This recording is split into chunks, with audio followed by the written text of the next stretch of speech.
இப்போ கட்சிகளை பொறுத்த வரைக்கும் அந்த தலைவர்கள் வந்து எப்படி வந்து ஸ்ட்ராங்காக இருக்காங்க, ஆளுமையாக இருக்காங்கன்னு தான் பார்ப்போம். இப்போ திமுகவில் ஸ்டாலின் அவர்கள், விஜய், சீமான், இது போல் வந்து இபிஎஸ் வந்து அவர் வந்து ஸ்ட்ராங்காக இருக்காரு. ஆனால் இதுக்கு முன்னாடியெல்லாம் வந்து அவர் அப்படி இல்லை அப்படின்னு நிறைய நெகட்டிவாக செய்திகள்லாம் வரும். இப்போ அவர் எப்படி ஸ்ட்ராங்காக இருக்காருன்னு நினைக்கிறீங்களா இந்த நேரத்தில்? ஸ்ட்ராங்காக இருக்காருன்றதை விட கூலாக இருக்காரு. கூலாக இருக்கு.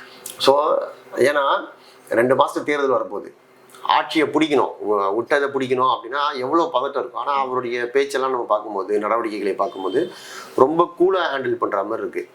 அப்போது கூலாக இருக்காரு அப்படின்னா அவர்கிட்ட ஏதோ ஒரு வியூகம் இருக்குது, அந்த வியூகத்து மேலே அவருக்கு நம்பிக்கை இருக்குது, அதன் அடிப்படையில் அவர் கூலாக இருக்காரு அப்படின்னு தான் எடுத்துக்க வேண்டியிருக்கு.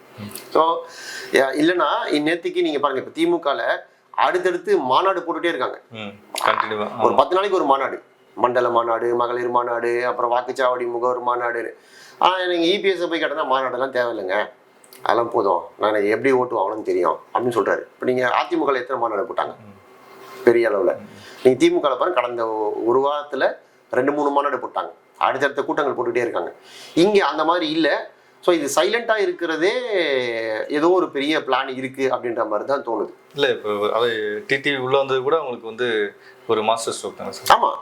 ஸோ நீங்கள் கூட்டம் போட்டு காமிக்கிறதுன்றது ஒன்று, சைலண்டாக வேலைகளை முடிக்கிறதுன்றது ஒரு ஸ்டைல். ஸோ எடப்பாடியோட ஸ்டைல் வந்து கொஞ்சம் சைலண்டான ஸ்டைலாக தான் இருக்குது.